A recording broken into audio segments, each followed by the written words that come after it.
11. Friends don't play. Stop it! You're freaking her out! She's freaking me out! The upside down. Do you understand what he's talking about? No. I found the chocolate pudding! Oh God, please tell me it's not the kid. I need you to hide! Mornings are for coffee and contemplation. Holy shit. Welcome back. My name is Chris. I'm Andy. And I'm Steve. And this is Streaming Things, a Stranger Things podcast. Stranger Things podcast. That's what it is. You almost didn't say it. I didn't. Oh, I zoned. It's difficult because we've been binging Nerd. Yeah. And soon we've got these grand ideas for the remainder of the show. And so I always hesitate, like, do I pigeonhole us into Stranger Things like that anymore? Right. I don't think I should. Because for new listeners, very soon we're going to divulge into a weekly podcast, maybe even YouTube live stream with video content where we discuss all of the relevant news in streaming culture and probably some occasional cinematic things and video games as well, just because we're all very diverse in our tastes. Nerds. We're nerds. Yeah. So we're cultured. That's the Star Wars. That's the future. I have so many Criterion Collection DVDs. I have 3. I do. All of them Wes Anderson films. That is the future of the podcast. But for right now, we're going to stay on course with our Streaming Things coverage. Tonight is Chapter 5, The Flayed, which might be the most... one of the best episodes ever. There's potential for that. Probably the best episode ever. What, this episode? The Flayed? Yeah, the Flayed. Wow. Yeah, it was very intense. Is it the shortest episode? I don't know. I have no scientific evidence to say that it is, but while I was rewatching it, I thought, wow, this flew by. It's 1 minute shorter than Chapter 4, The Sauna Test, which is about 10 minutes shorter than most episodes, but 2 minutes longer than Chapter 3, The Case of the Missing Lifeguard, and 1 minute longer than the first. So actually, no, Steve, all of the other episodes are shorter than this one. Wow. It just flew by. Is that good? Yeah. By 1 or 2 minutes. But Netflix describes The Flayed thusly. Strange surprises lurk inside an old farmhouse and deep beneath the Starcourt Mall. Meanwhile, the Mind Flayer is gathering strength. That meanwhile made me realize that you should be reading these like the announcer from the Justice League cartoons. Meanwhile, at the Starcourt Mall. We tried to hire that guy, but he wouldn't respond. He's dead. Shit. Oh, well, that explains why he's not answering my tweets. Wait, who's got his Twitter account? He's got an in memoriam. So I'm going to be honest. His Twitter account was literally just photos of things and with all caps, meanwhile. A few caveats for our seasoned listeners. I did not watch the episode today. Typically I do. I've seen it a few times. So my notes are very... all over the place, unspecific. I apologize for that. Hopefully Steve can help me cover some extra ground. If not, fuck it. Andy's drunk, so there's that. Yeah, that's a thing. So we're going to do our very best. Hey, guys. We're going to do our... Welcome. Andy, the microphone's over here. We're going to do... Welcome to this episode of Streaming Things, a half-assed podcast. Andy's just sitting there petting the dog going, oh, you're such a cute puppy. Yeah. So I went to a Reds game with my bourbon group, and as you can imagine, going to any event that has unlimited alcohol with a group of people that is nothing but alcohol drinkers, things went down. 2 of the 3 people I was with puked. I was the sober one, and you guys have... Soberer. You're experiencing now the... You're like the smartest kid with Down syndrome right Exactly. now. I sit at the front of the short bus. So... You're glowing. Anyway, so I don't know how the show opens. I don't recall, but I do know the elevator. Okay, so that's the Scoops Troop is how it opens. Yep. See? It opens with them shooting down the elevator, which is a continuation. It's right? an amazing opening. Yeah. See, amazing opening, and I fucked it up because all I could get from researching the whereabouts of this episode, the goings on, if you will, was that it starts in general with Nancy wanting to find Will because she realizes he must be involved once she realizes what's going on with Driscoll. Because oh man, that's like 3 scenes in. See, go ahead, take it away, Steve. Start us off. Okay, well, we open up with an elevator drop. The Scoop troops they're screaming as the elevator is falling into a chasm. It finally stops. They all kind of argue over why and how they're going to get out of the elevator. Going to an uncle's birthday party or something. Yeah, Erica's like, my girl Tina will cover for me, but if I ain't home tomorrow, I'm going to miss Uncle Jack's party, and my mom will come and kill you. Yeah, and something falls on Steve's groin, and he needs Dustin to help him get this thing off his groin. And from there, they cut to the Hess farm, where Hopper and Joyce kind of, they're continuing their investigation. They're going through all the houses, and they see like a red glow coming out of it's like a vent, like a secret hatch under the bed. Yeah, and they get down there and they realize we got some Russians. Some Russians under the floorboards, and we are introduced to the greatest Stranger Things character of all time, Smirnoff. Alexi. Was Alexi in the first episode? Was he? So you know how the season opens with the Russians, and then the like lead scientist gets killed by the general. I know that he takes that guy's job, but I don't know if it was clever enough to have him like in the background. I thought was he the one that he talked to after got strangled, and then he turns to the other guy and he's like, "Yeah, you have a year." Yeah, I thought maybe him. Perhaps I thought that was. I thought Alexi is the one that dude's like, "You have a year to do this, or you get." Boris. That's something for rewatch for season 3. With one hand, I lift you and choke you like in movies. So strong. It'll be very cool. I will lift you up. No, I saw it. Like, I don't want that. No, I will lift you with one arm. It's physically impossible. But in movies, we do this. Soviet Russia does one arm. You see this little stool I put you on. The camera doesn't show this. Boris will lift you up behind, so it looks like I'm holding you up with one arm, but really it's Boris. You ever watch behind the scenes of Game of Thrones, right? It's really dark. That's how that went down. Anyway, I don't remember what's going on anymore. So, Steve, you're in charge of this fucking thing. I've got all the groups separated. I know what happens in all the different 4 quadrants of this episode. Oh, gosh. Okay. I will do my best. But the beat by beat is dead on my end. Steve's a pro. Are we doing the beat? Are we doing the beat by beat? I don't give a fuck anymore. I mean, this episode's phenomenal. Oh, yeah. I mean, basically, that is the chocolate pudding, is this episode. This whole episode. Yeah. It's cheating.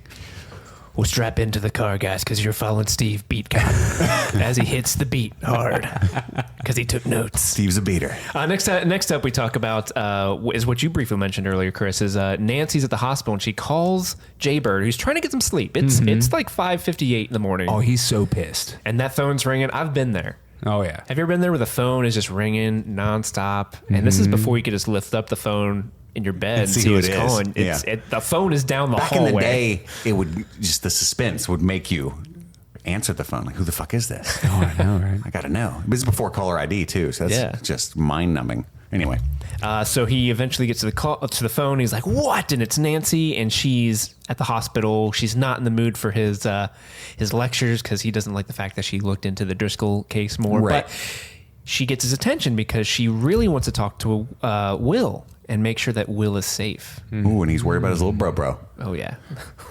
Which I think this is the first like hint of the relationship between Jaybird and Will that we've had in the entire season. I know, and you would think he'd be watching him really closely still, but that used to be the foundation of the show, and now it just doesn't give a shit. Well, things change. You get older. Well, he clearly cares, but it is obviously the show has moved on from that. Yeah. From that relationship, which is kind good. of a shame. It's good, but it's both. Some of my favorite earlier scenes in the early season was Jonathan and Will bonding over music. Oh yeah, that was the greatest thing ever. Listening to the Clash. Absolutely. That was awesome. So now we get all of the adolescents and young adults finally reunite to compare notes, right? Or is that not the next scene? When they meet at Mike's house. We can say it's that scene. But it's not. No, the next scene is Hop, Joyce, and Alexi. They have escaped. Or no, they're not escaped. They're still down there. Oh, I'm so sorry. They have escaped by now. Wow. Well, that's a huge thing to skip over. Yeah, that is that huge battle scene underneath the bed, which sounds weird. Yeah, that's the Terminator fight. The Terminator fight where Hopper is fully prepared to blow that guy's brains out, which is awesome. Does that guy have a name yet, or is he just? I don't think he ever does. T2. T2. Pretty sure. And then Joyce tries hilariously to help and lobs the gun at Hopper, and then it slides into the villain's hands, which is by far my favorite sequence, potentially of all time. That's one of the worst throws in cinematic history. It's like, Hopper, here! Take the heater. Oh, dang it, Hop. If only the magnets worked. He's straight up like, what the fuck? Brutal shootout, and then they get away, and Hop screaming drive in the car. Yeah, him screaming at Joyce to drive and to quit fucking around is like so funny. Like, because Joyce is trying her best. He's like, come on, Joyce, why are you dumb, Joyce? Drive. Dude, the way he screamed, that was fucking awesome. Me and Carissa, my girlfriend, we just died laughing, and every time that we watched it, it works every time. So that's probably going to be my number one pudding. Just spoiler alert. It has to be just the reaction that it elicits every time. Go David Harbour. So now we get to the gang is in Mike's basement. They're discussing what are they going to do about Billy. Thank God. Lucas suggests, well, this is easy. We can just heat him up just like we did Will. But no, we can't just do that because then he'll just come back. So they need to get rid of the Mind Flayer and not just take care of Billy. They quickly reach through a few logical leaps, which is they're accustomed to this sort of situation, so it's believable. But they realize, hey, we got to stop the Mind Flayer, not just Billy. And then logically, there must be more Flayed. And then 11 posits that Heather is probably Flayed. And then, Nancy is like, Heather, blah, blah, blah. And her father is the head of the newspaper. So she's like, ha, I told you, Jonathan. So then they all decide to go to Heather's house and do some investigating, which is probably not the next scene, but that's the next scene of notes that I have, because the whole first section is just Nancy's story. Came before that, Steve? Let's like ruminate on this, since it is pretty much the same thing. I not to skip too far ahead, but I did think it was funny. Last episode we talked about the annoyance of 11 not being able to talk. Yes, and they have a really funny moment where 11 was spying on Hopper because she wanted to make sure that he was safe. Right. And that's what led into the scene is Hopper and Joyce had gotten away. They were trying to repair the car, but it blew up. And Alexi, we get the first hint that Alexi's not a bad guy. He's actually a good guy because... and he's he like kept saying stop. He's adorably aloof, like the whole time. He never seems to be concerned. Even when he's kidnapped, he's like, "Oh, okay, we're going over here." Ooh, is this strawberry? They think he's running away, but really he's just like, "Ooh, a 7-Eleven." But yeah, he hears that there's something wrong with the ignition in the car, right? Because he's and an warns engineer. them, and like he's like, "Stop." But so 11 has been spying on Hopper to make sure he's there. She tells Will that his mom's there with her, and they're like, why is Joyce with Hopper? That's weird. Where are they at? And 11's like, Illinois. And they're like, the state of Illinois? And then it just cuts to 11, who's looking at them because that means nothing to her. And she's like, Illinois. Illinois. Illinois. Did I say it right? Yeah. Unbeknownst to Illinois. her, she was in Illinois recently, right? In Chicago. I watch everything with subtitles on, so it literally said ILL-Annoy. It was pretty hysterical. Illinois. I'll see my way out. But what did you guys think about? Because I know for me personally, when Nancy and Jaybird meet up with them and they decide to team up, I was so happy.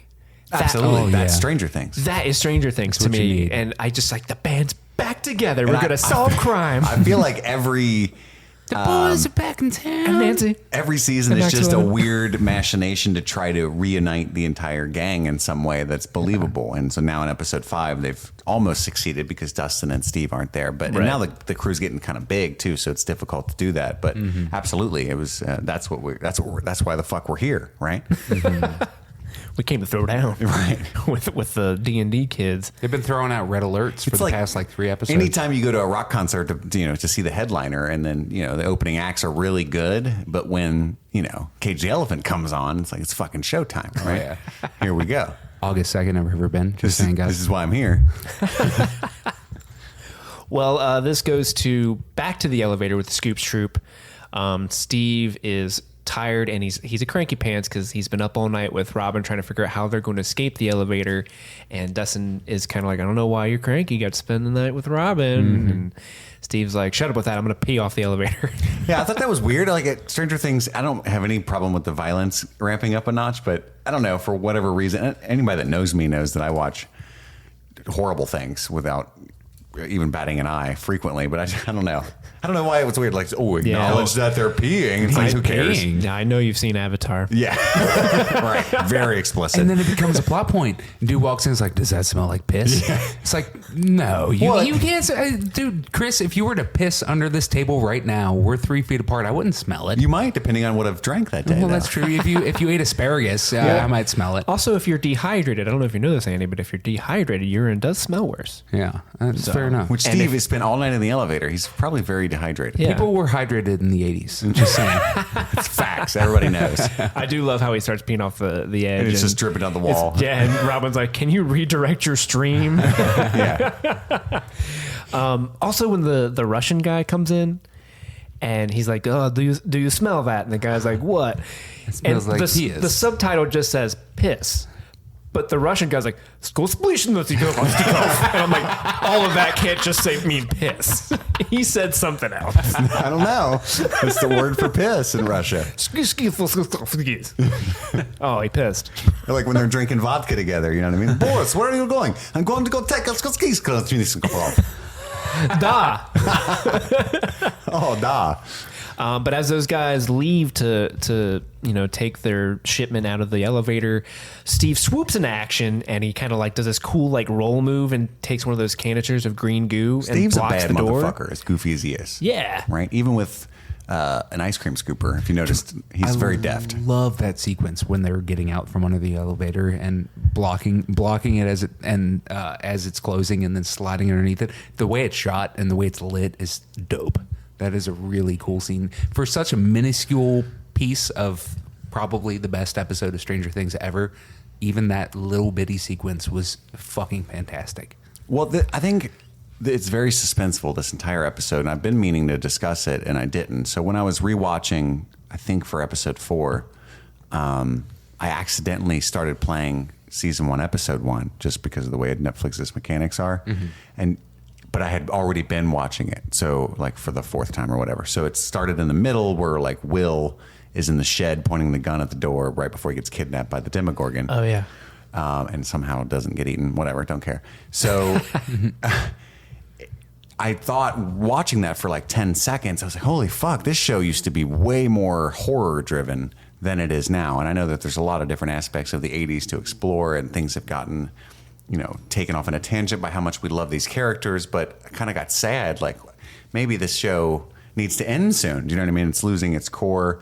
But this episode, I think they've gotten back to their roots quite a bit with, some really classic horror stuff, and the suspense. And I don't know, do you guys agree with that whole thread of thought? Or honestly, I think it's leaning more into the horror than it ever did. I felt like it was more sci-fi horror in season 1 and 2. And in this one, like Spielbergian. In this season, we have more like legitimate body horror, which we haven't really gotten before. We're getting people fucking getting people beat. fucking which is horrific. Look away, children. People are except for you, Dustin. You watch. What? I don't know why. People are getting beat to shit. People are dying in this episode. Like spoilers, Nancy and Jaybird kill 2 people in this episode. Like straight up kill them. There's no way they're coming back because they were not a part of the Tesla Hydra up to this point. They just died.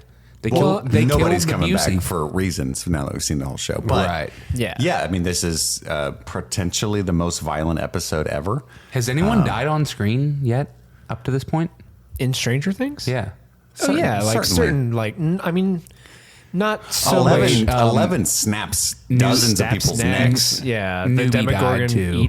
8 people. Newbie got ripped to shreds. You're right. I'm sorry. That was But a brain fart. To your point, this definitely is the goriest Stranger Things Oh has yeah, ever people been. are getting beat to shit. Like honestly, a little bit later in the episode when we get to the the hospital horror sequence, which is straight out of like Halloween. Yeah, I was gonna say, it's very 80s slasher. Very 80s slasher.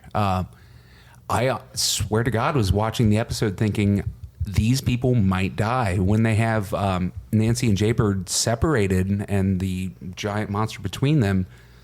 I thought one of these two has to die, and they are just twisting with our emotions to let us try to figure out which one it's going to be.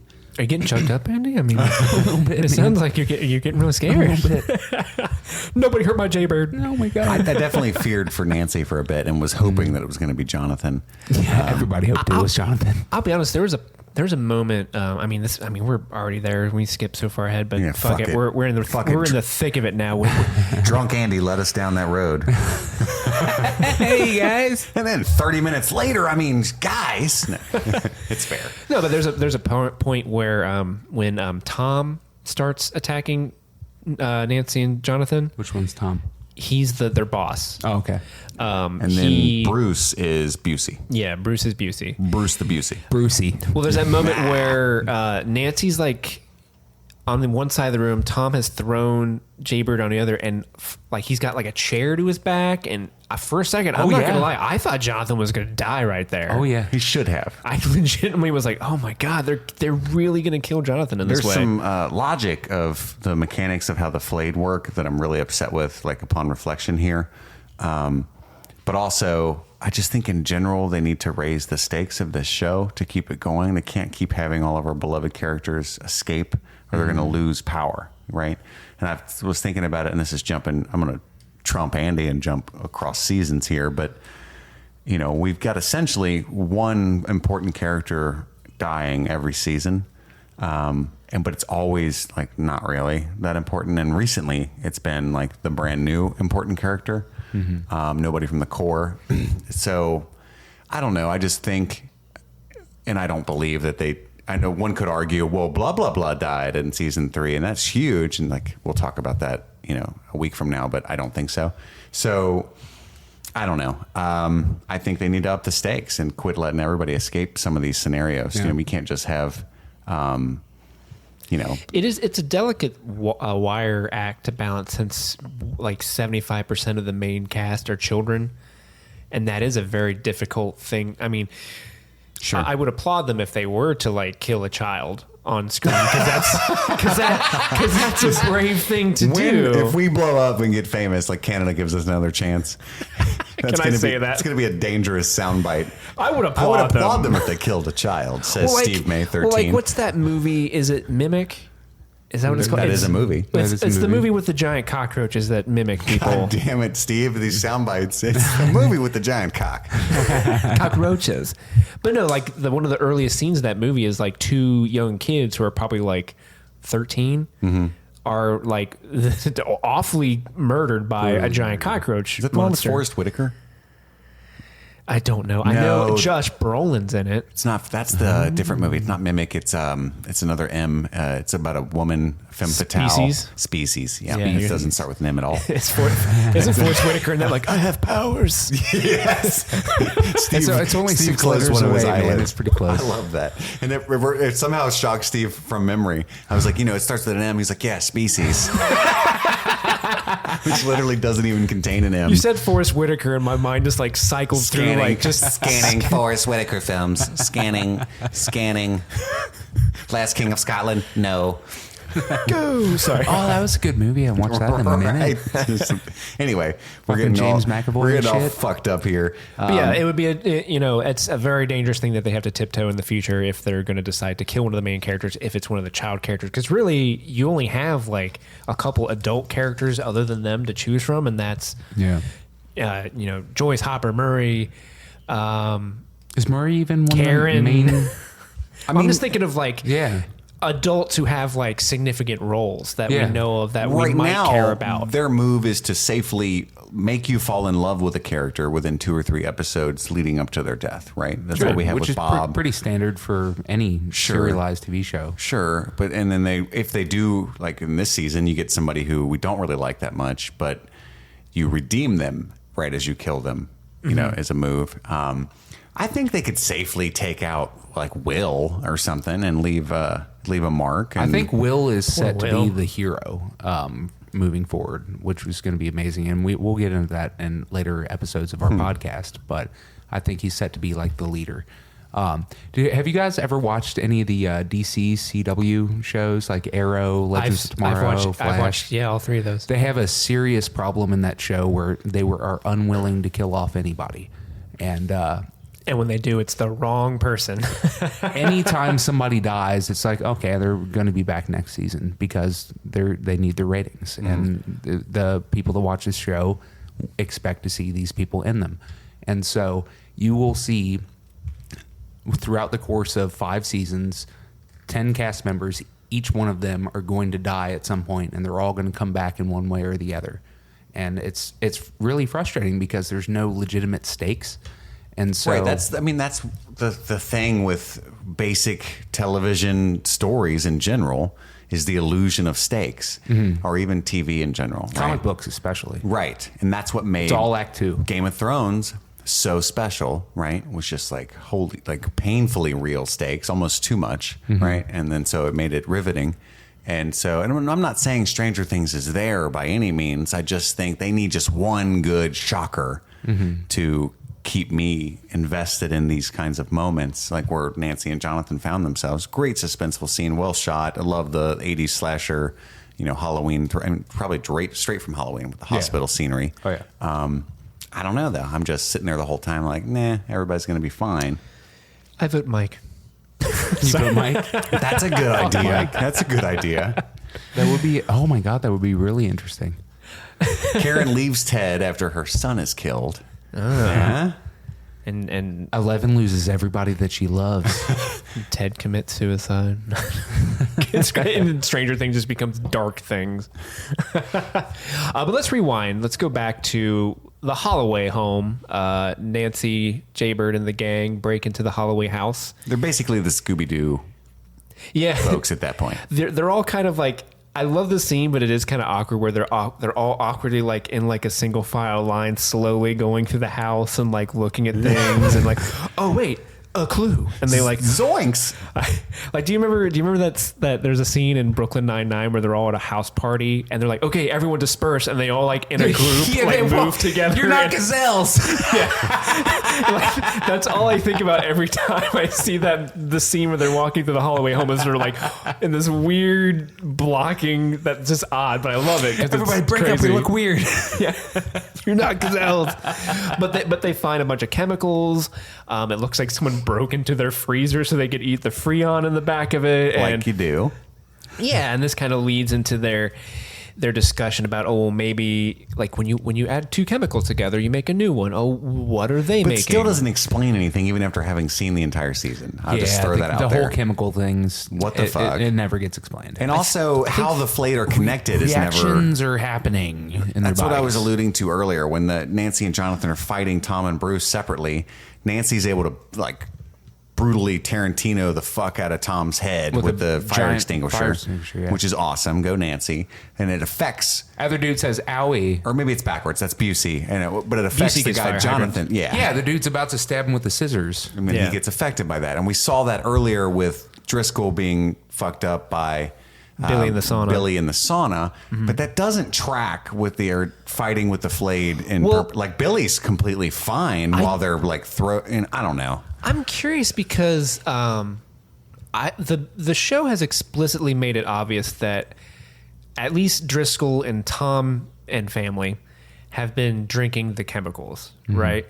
And one would assume by the end of this episode we see Bruce and Tom melt, and then they form into one big, which is when we find out flesh that's monster. what the rats were doing. I would assume because the rats blew up after they ate all the fertilizer, they're eating all these chemicals to kind of like somehow do something to their bodies to where, if need be, the Mind Flayer can release control of them, of their physical form, and allows them to melt and be controlled that way. But when they need them in that human form for whatever purposes, they could be held together, because if they're human, quote unquote, like what Lucas said, if they're human, like they would die drinking that stuff, but they're obviously not dead yet. So I feel like when the Mind Flayer, You think the chemicals are like melting their the chemicals are melting their insides. The Mind Flayer is somehow just holding keeping them the blob together in human shape? Yeah, and the when the Mind Flayer like attaches itself to your face, it's putting itself into you, because you know how like when they burned that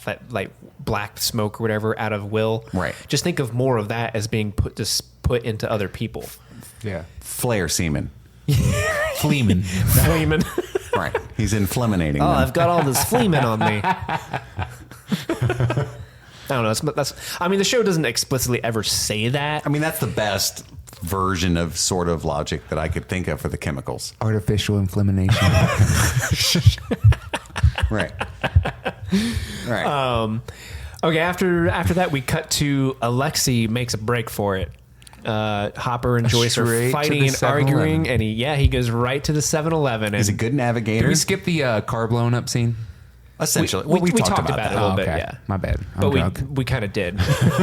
We kind of did skip it. But yeah, we get to the 7-Eleven. We could see all those 80s snacks and the shitty clerk that works at the gas station. All of the Easter eggs in one scene. Yeah. Basically, yeah. Hopper gets his Magnum PI car, the Todd father. Todd father. That's Yep. like the best license plate ever Yeah. for I someone love how named Todd. Alexi doesn't speak English. He just kind of herds him to the back of the car, and he's just sipping his slushy. Like, okay. Oh yeah, so Hopper goes to commandeer the Todd father's car, and he's like, "Thank you for letting us take this police business. This is a dangerous child murder." And it cuts to Alexi, and he's just slurping a Slurpee. I know he doesn't look it, but he is one of the most dangerous killers in the country. Fucking Joyce comes in. He's like, Detective Byers, thank you. This gentleman has agreed to lend us his car to apprehend this criminal. And she's like, yeah, he's a real dangerous forger. Yeah. He's like, child murderer. Yeah, child murderer. He's just slipping his like, yeah. Joyce almost looks offended when she finds out that he's being accused of child murder. He's know, like, right? child murderer. He's such a nice guy. Alexi would never have standards. Hop. Hop. Here's the gun. After they take the Todd father's car, we go to we're back to the Scoops Troop in the underground tunnels. Dustin and Robin are talking about Prometheum. They're discussing what they think that green fluid is for. They're hypothesizing that it's either to power something or to build something. Eric calls them nerds while also talking about Russians are commies, so they cut corners. And she wants to drink it. And she wanted to drink it, but now, yeah. Doesn't it break in the elevator? And Robin's Yes. like, you want to drink that now? Yeah, it's like very acidic is all we can say about that stuff. But there's a moment where I believe Steve and Dustin have a moment where they're thinking, well, maybe the Russians are here because of everything that's happened before.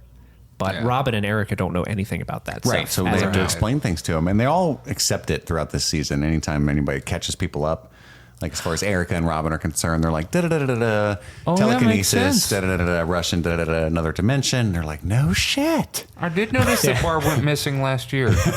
You mean Barb didn't just run away? Oh, that's sad. There was nobody at the funeral, was there? What happened to Bob Newby? Well, Let's see.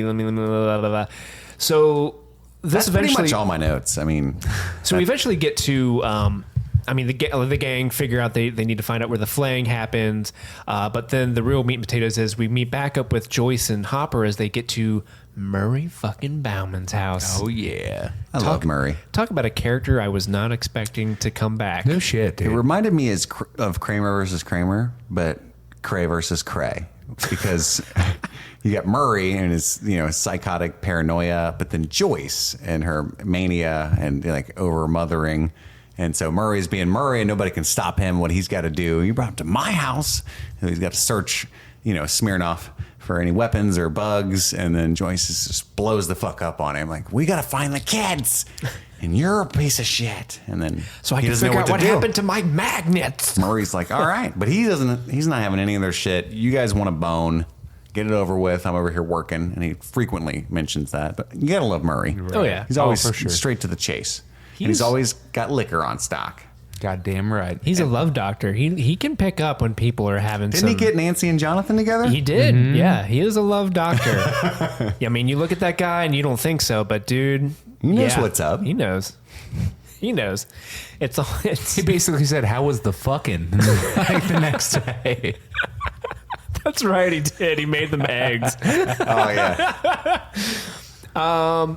So actually, and I did like that Hopper kind of made fun of Joyce when Joyce like, this guy's crazy, Hop, and he's like pot calling the kettle black, Joyce. Mm-hmm. Oh really? Why don't you give him some of your medicine?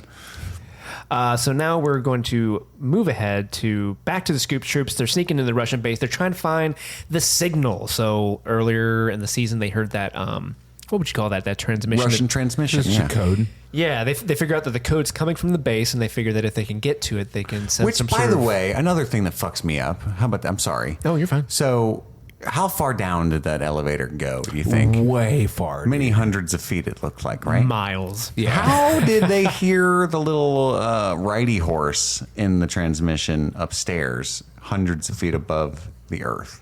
I don't know. I feel like somebody had to have been in the mall at some point because I do have Russian. Do you think he picked up Agents the moving around. mall floor CB radio version of the code? Oh, I yeah, thought they were- somebody just walking around up Okay. there. It was definitely not the guy that was at the I thought it was T2. gymnastics, or what was it? Oh, the fucking dancing guy. You know what I'm talking dancing about? guy. The guy that they Patrick follow. Swayze? The guy that they follow around thinking that he's the spy. And then Oh, he's the Pilates guy or It whatever. looks like Jean-Claude Van Damme. That's fucking awesome. So, point being, I think that there were some Russian spies out and about within the mall and in later episodes, and really up. So they didn't pick up the leading to source of that. It was upstairs. No, they okay, just that makes caught much more on sense. up to that. Okay, that makes much more sense. Sorry. Continue.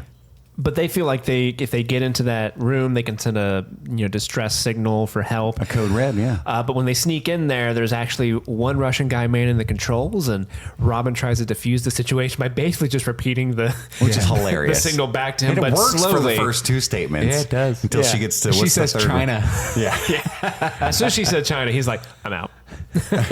Never mind. I mean, you look like a silver cat. So Steve rushes in there and for the first time ever wins a fight, which Dustin pointed out. It was Right. awesome. It was such a Yeah. great moment. You won one. You did it. It was awesome. That was a good fan servicey moment for Steve. Yeah. For sure. He earned.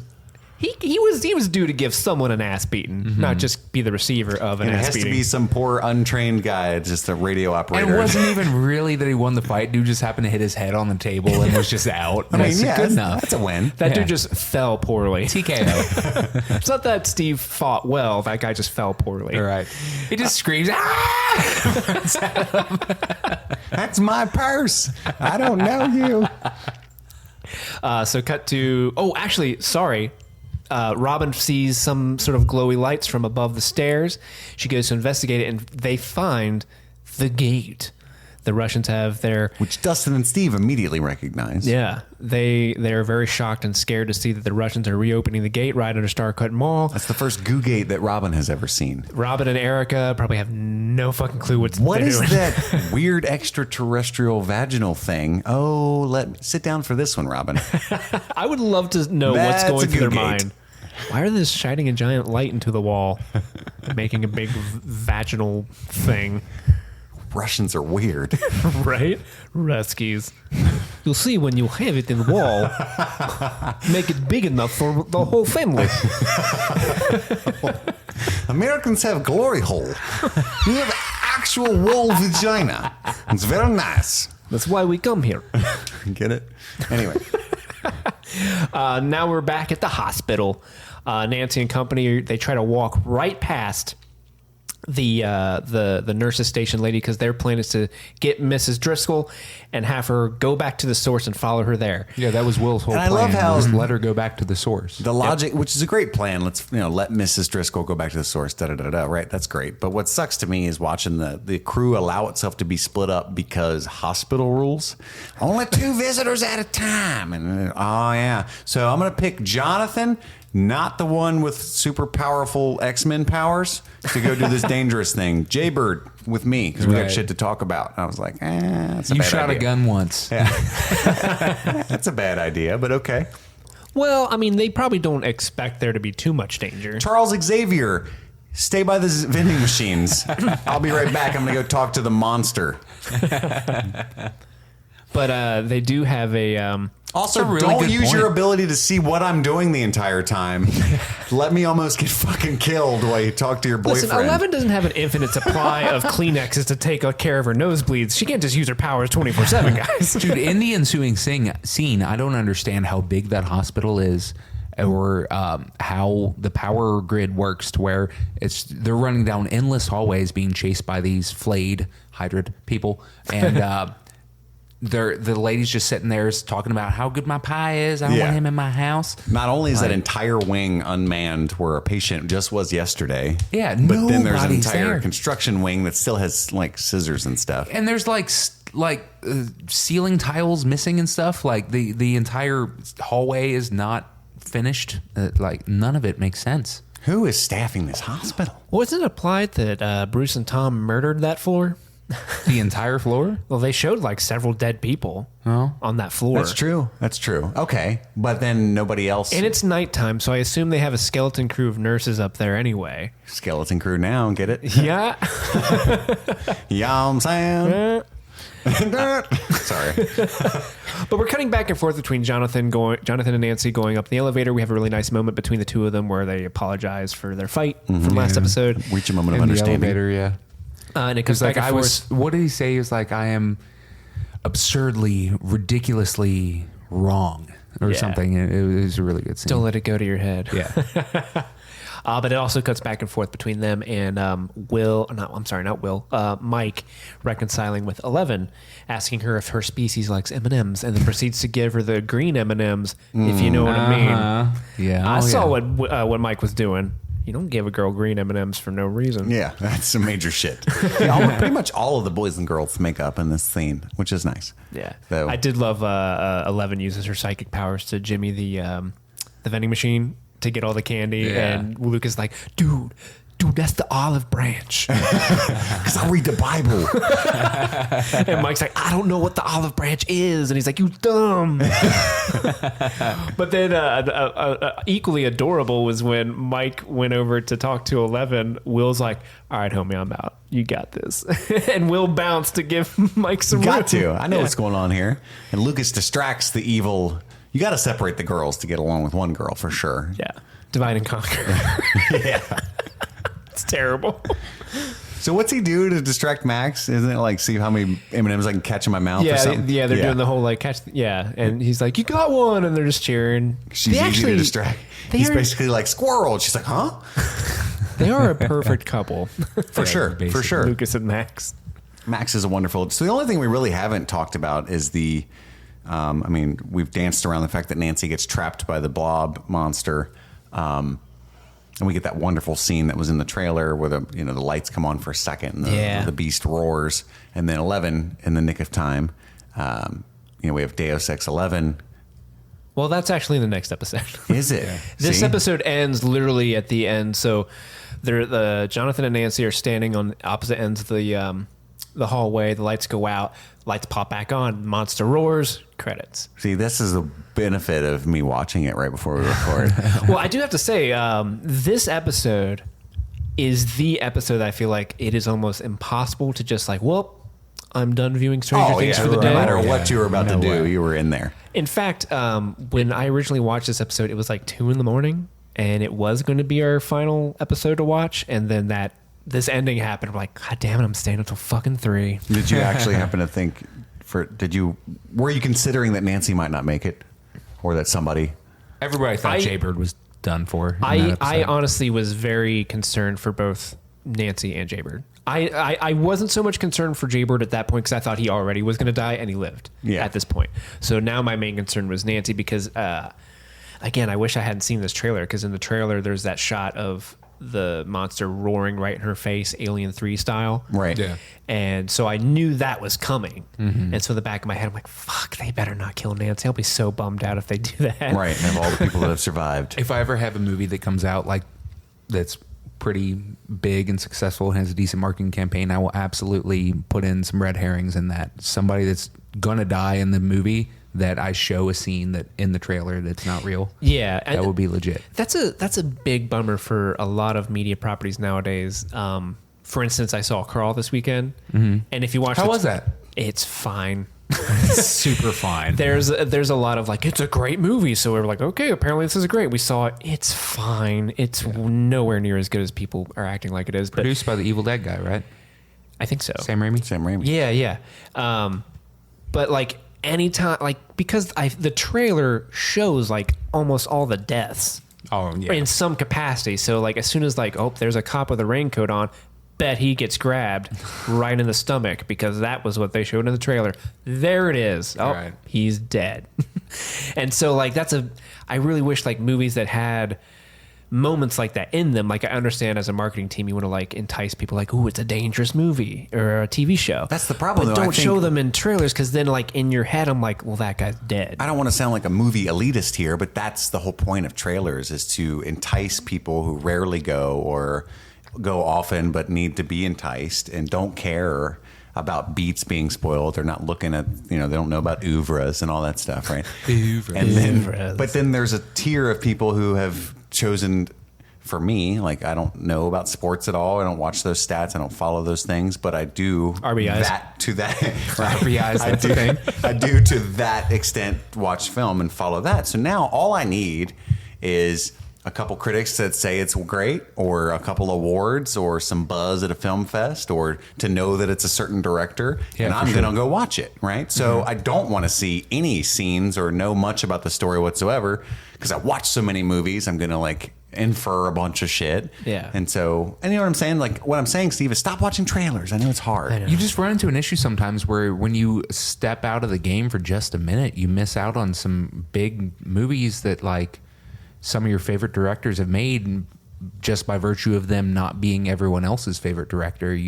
There was just no buzz about it. That's not true though, because I would argue if you're really into like film Twitter, and you know what I mean, you follow like the news of movies, like I know, blah, blah, blah, blah, Robert Pattinson's in this film and it won this award at Cannes, but I don't know anything about it. I've definitely not watched a trailer, but I know that everyone loved it when they saw it. So I just like make a note of it. Do you know what I mean? I just mean like if you step away from the scene for 2 weeks, the cultural conversation can move on that fast. Absolutely. And I'm definitely in that, but I don't click on links to trailer. I've not seen the It Chapter 2 trailer.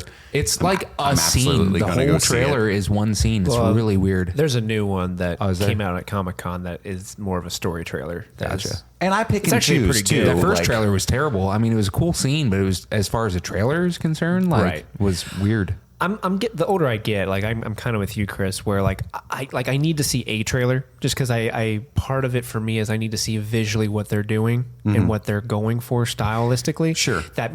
That is lost in translation if something's merely telling you, like a critic, even if I trust one, like, oh, they said it was good, it does something for me interest wise to like see something, but to your point, I feel like I'm at an age where you know how like movies will always have like the teaser trailer and then trailer 2. Yes. I'm at a point where I will watch, I'm comfortable watching teaser 1 because that will give me what I need to know. Yeah.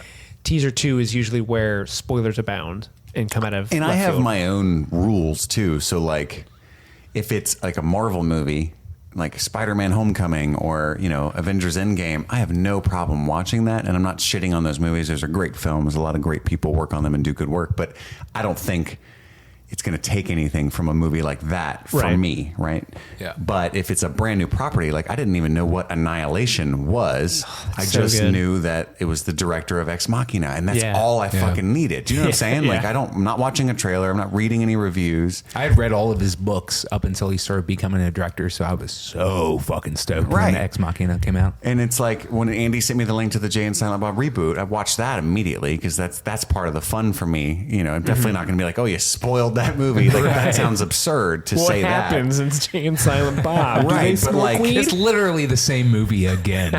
But like A Quiet Place, when that was running, I'm closing my eyes and putting my fingers in my ears in the theater going da da da da da da because I don't want to see, ironically, now that I've seen it, or like Hereditary. I wasn't going to Google the trailer when I heard the buzz about that film. I'm just going to go see it blind. I have no idea other than that this movie's fucking crazy. Do you know what I'm saying? That's the difference. Totally, that's the rules that I've made up. So Midsummer's also crazy, for the record.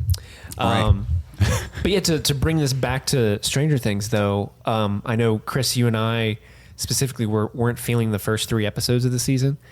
And because you're full of shit. Because we're just big assholes. But for me, at least, because I know this doesn't apply to you, but for me, I feel like if I had not seen that second trailer, that pretty much spoiled that Billy was going to be like the main Flayed person.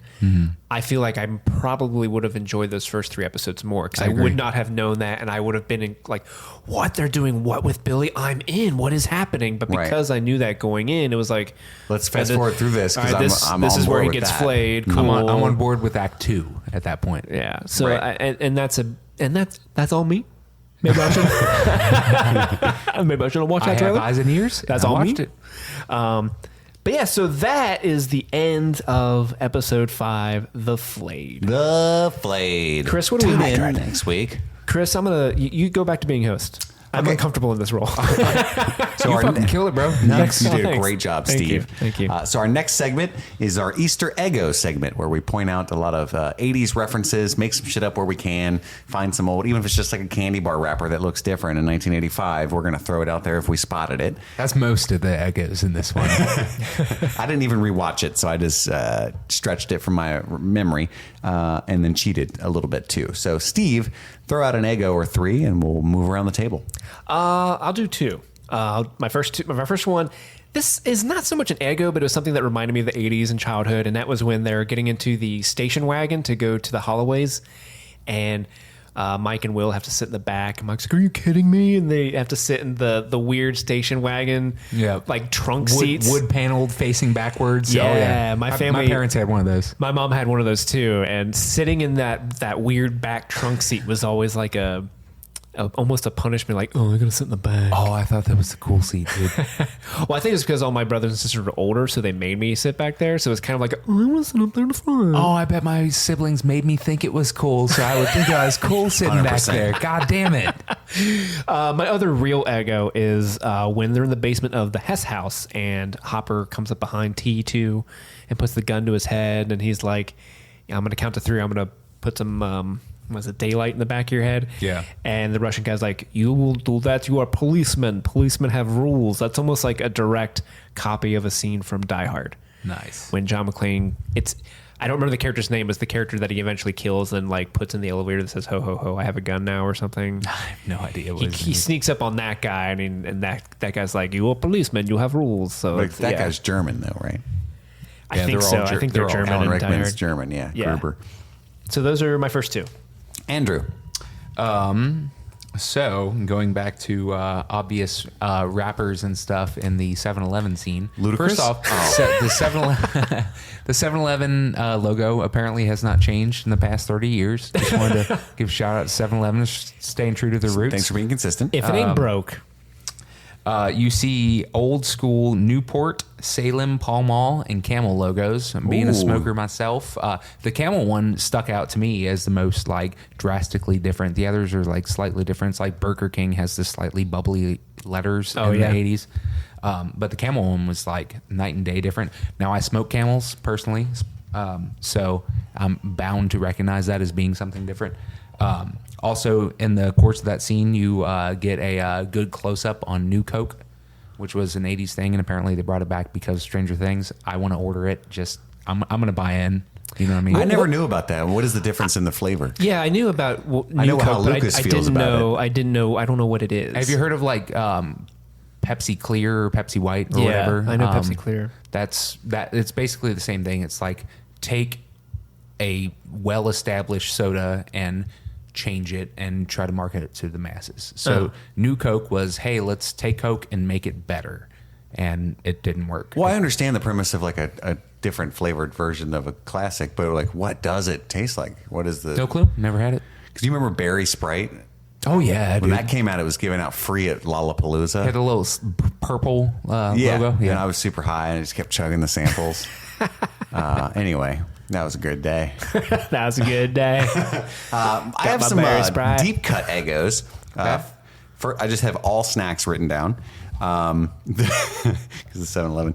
The Blob, I think which I don't think is an 80s reference, but isn't that like a 50s film? Well, there is a 50s film, but there's also a pretty well-known 80s remake. Okay, way to shit on me kind of while educating me, Steve. Well, no, like most people tend to know about that, Chris. But, well, no, like no joke. Like I would highly recommend that you like YouTube scenes from the 80s Blob because it's actually really cool. Like it looks disgusting and I've done some research into how they made the Blob, and it's fascinating. Right. I've seen some scenes about that, but the Terminator, because we've said T2 a bunch, I'm going to go ahead and cross that off.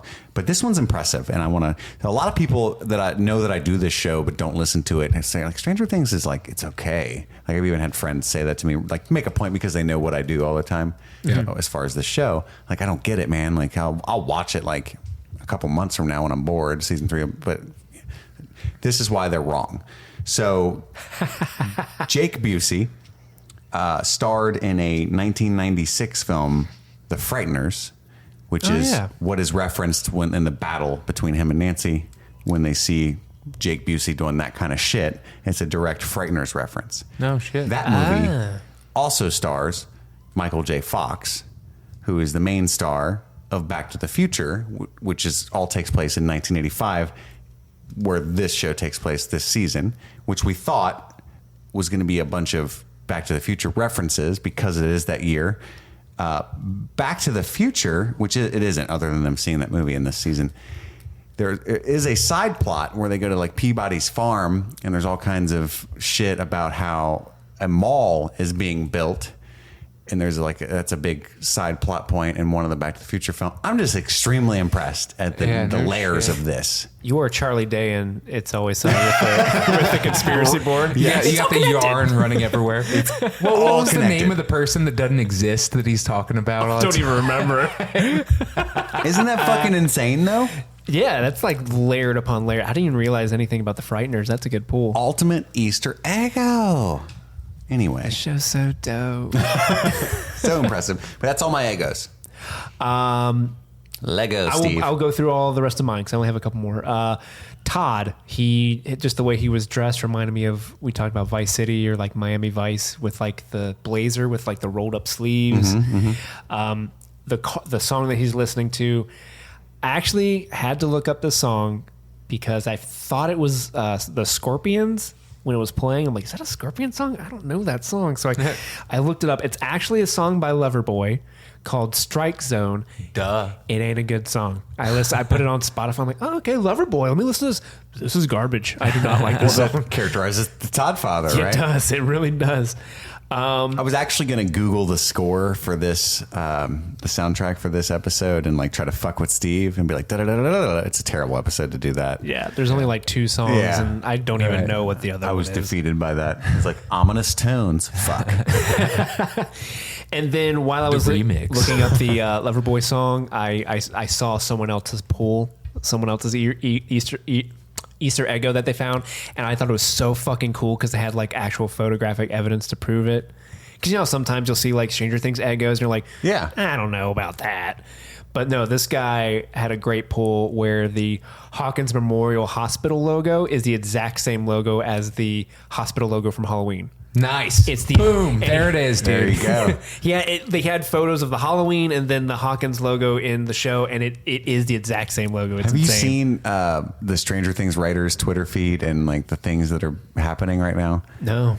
They're doing some really deep cut. I don't know why I'm stroking the microphone. It's very sexual. Right in front of my face like this. It's some really funny shit. Let me tell you about their Twitter page. So they've posted like Murray Bauman's phone number, and if you dial it, it gives you like clues as to where Hopper might be or whether or not he's alive. I haven't called it. It's awesome. We should call it on air. We should. Okay, Andy, that'll be our... Look up the number. Here, you guys go ahead. That'll be our post-credit scene will be our phone call. They also posted like 6 or 7 tweets in a row with photos from past seasons and said random things like, what's Joyce doing, or doesn't 11 look sad, or whatever. I don't remember the actual letters. And then they said, we've actually told you what Robin's last name was. Were you paying attention? And so some fucking ridiculously good detective fan took the first letter of all of like 6 of their last tweets, and it spelled Buckley. So apparently Robin's name is Buckley. And then Stranger Things writers Twitter feed was like, holy shit. Yeah. That's, yeah. We thought we were being clever. Holy shit. And then somebody got a prize because they pointed out that in like episode 6, the plants in the background of the lab downstairs is the Resident Evil healing herbs. Oh, yeah. Thing nice. Exactly depicted. And so they're like, yep, that's what we were talking about. Holy It's a shit. green herb. Like, That's cool. Some people out in this world are way better at this than us. Yeah, Nathan should be but- on this show. For sure. We should have them. but it's really fascinating what they're doing. Anyway. I have just a couple of Easter egos still that did not get covered.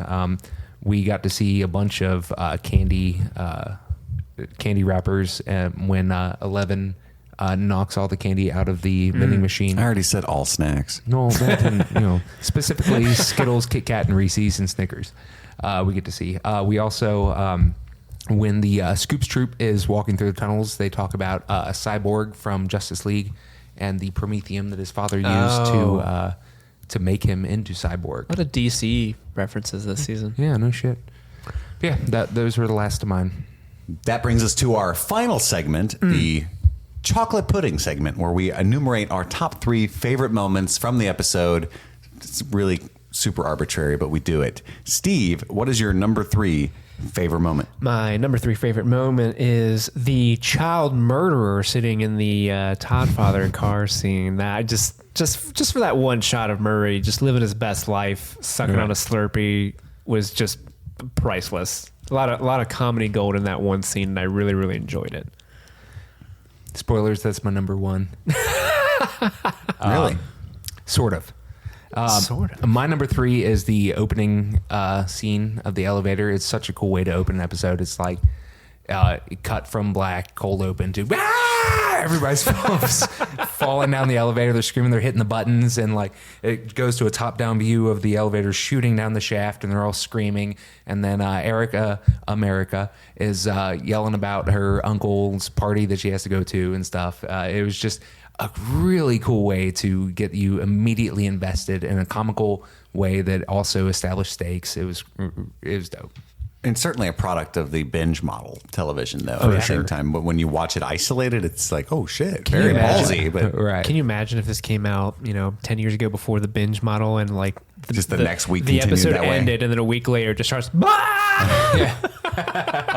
wait, what? I forgot what's going on. What happened last week, honey? Last week on That was. I could see Ted saying that. I'm out. I don't understand.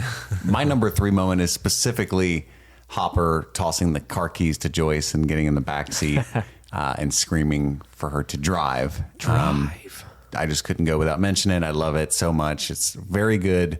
And right after a great 80s style action scene, and hilarious. So the ability to balance tension and comedy, just very well done. I love it every single time. When something's funny, the 4th, 5th, 6th time you see it, it's funny. And that is the case for this scene for me. Steve, you're number 2. Also my number 1. My number 2 is the return of Murray Bauman. Yeah. Just love seeing that guy back, and he had like a weird, I don't know, like some metal detector thing that he was like shoving in Alexi's face, and he like came out with that double barrel shotgun. And he's like, surname. Oh, he's harmless. Yeah, and he kept asking like, I need his surname, family name, what is his last name? Like he would fucking know. Oh, he's got connections. He Get knows that a gun slew on of that Russians. face, you bald American pig. Oh, and then the reveal. You guys know, fuck it, I'm cutting. I'm sorry, because Andy did that. My favorite thing in the world is when somebody speaks a language that you don't know they speak, right? Especially when you're talking shit, like my Game of Thrones Daenerys, reference. yeah. Yeah. And then we got Murray Bauman doing that. He speaks fluent Russian. Oh, yeah. So that is my number 2 as well, the Cray versus Cray. It's also my number 1. My number 2 is Steve winning his fight for the first time. That was just a really cool throwback. It's a dark horse for me. That's not quite Stranger Things eating its own tail, but almost just a self-referential thing that really, really good fan service without being too much so. It was cool. Like, and as soon as he knocks the dude out, like he reaches back and pushes back his hair and stuff. Like such a Steve thing to do. Steve the Hair Harrington finally won his fight. Steve, what is your number 1 pudding of this episode? Hospital shenanigans. Hospital. Okay. Hospital shenanigans, from the gross blob monster being awfully scary to even scarier Gary Busey's kid. All the way down to the maybe even the most scary hospital reception lady. Yeah, totally terrible at her job. Talking about pies. That lady, like, I don't care if her pie's that great. I don't want her in my damn house. You won't believe this kid coming in here with a whole zoo. And she blatantly ignores the phone too. She doesn't just not see it, right? Like I don't think she actually sees it because she's on the phone talking about the pie, and it's kind of like flashing behind her. Okay. Yeah, I wanted to make sure because I was like, she should be fired because it could be somebody dying. she like looked at us like, not my problem. Yeah, page Dr. Parker. He's not breathing. And she should already be fired because Nancy walked in like, I'm her granddaughter. Right. Nancy, what was her last name? Driscoll. Okay, gone. What's she gonna do? She looks so nice, right? I mean, it's believable. It would have been hilarious if Mrs. Driscoll was like an old black lady. It's like, okay. I did love when they all came in as a family, and Nancy's like, I'm gonna go see my grandmother, and this is my family. Yeah. And then the woman looks right at Lucas. And what did Lucas say? He said something like extended. Yeah, it says extended. Chris, good. Chris, It's what was two your at a number time. one? My number one moment is also the hospital sequence, which is kind of cheating. It's like the climax. It's like 20 It minutes. is The wonderfully great. shot climax of the Super great. episode. It I goes just put without hospital slasher. Really well done, though. Really well done. For sure. Legit. I mean, that is obviously an extraordinary sequence, but I kind of cheated for my number one. My number one is any and every scene that involves Alexi. So, as you guys are That's why going you kept through, saying also my number one. Yep. Okay. Anything that Alexi was involved in, that's why I didn't say it on this one because he wasn't there. I thought you were just But- being drunk, like Nope. forgetting what your real number one was, and that you were going to say the titties from Game of Thrones again because you're drunk. No, dude, Alexi was just like a charming, wonderful character to introduce into the series. And if you had to have a series plot or arc for the season that involved Russian spies, to have somebody so endearing be a part of A it. good was, Russian. Yeah, a good, not just a good Russian. I'm really but excited to played see the really well. continuation of his character throughout subsequent seasons because Absolutely. I've only seen up to chapter 5, and I just love that guy, and I can't wait to see him in the next season. Samesies. Right? Yeah, I love that character too. He's probably one of the most breakout performancers. We are professionals. If you need an interview with us, please contact streamingthingspod@gmail.com. We will respond professionally and use words like performancers, which only insiders know. We will performancer on your show. All over your show. Femination. What was it? Damn it. The time we related cum to the monster, and we said it multiple times. What was the word we came up with? Flamin'? I don't know. Inflamination. Artificial inflamination. Yeah, there we go.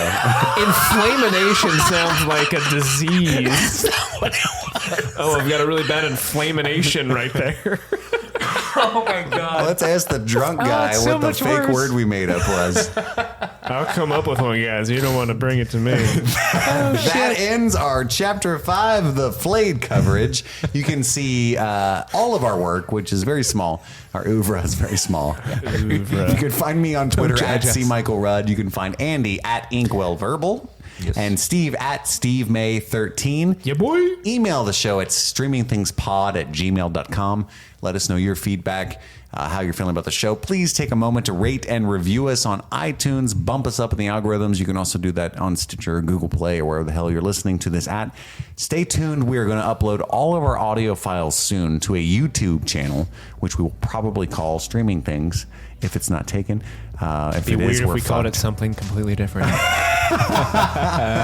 Follow us on YouTube at Inflamination. At SteveMay13. My name is Chris. I'm Andy. And I'm Steve. Thank you so much. Peace. Inflamination. I get a real bad case of it in my junk.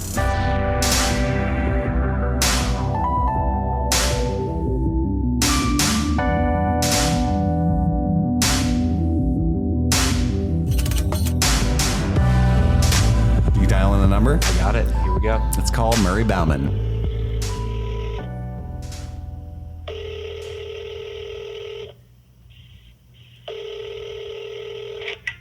Hi, you have reached the residence of Murray Bauman. Mom, if this is you, please hang up and call me between between the hours of 5 and 6 p.m. as previously discussed. Okay? Now, this is Joyce. Joyce, thank you for calling. I've been trying to reach you. I have an update. It's about, well, it's probably best if we speak in person. It's not good or bad, but it's something. If this is anyone but my mother or Joyce, well, you think you're real clever getting my number, don't you? Well, here's some breaking news for you. You're not clever. You're not special. You are simply one of the many, many nimwits to call here, and the closest you will ever get to me is this pre-recorded message. So, at the beep, do me a favor. Hang up and never call here again. You are a parasite. Thank you and good day. Sorry, this mailbox is full and cannot accept any more recordings. I know, Thank right? you for using I the wanted to leave him voicemail a system. message. Goodbye. I really wanted to leave him a message. What too. would you have left him? Was that the? I'm not Have you sure. called that before, Andy? I called it once before, yeah. Okay, awesome. Hi, When I Maury. first discovered about it. See, they're going some really deep stuff, and I really appreciate it. Stuff, and I really appreciate it. Stuff, and I really appreciate it. Stuff, and I really appreciate it. Stuff, and I really appreciate it. Stuff.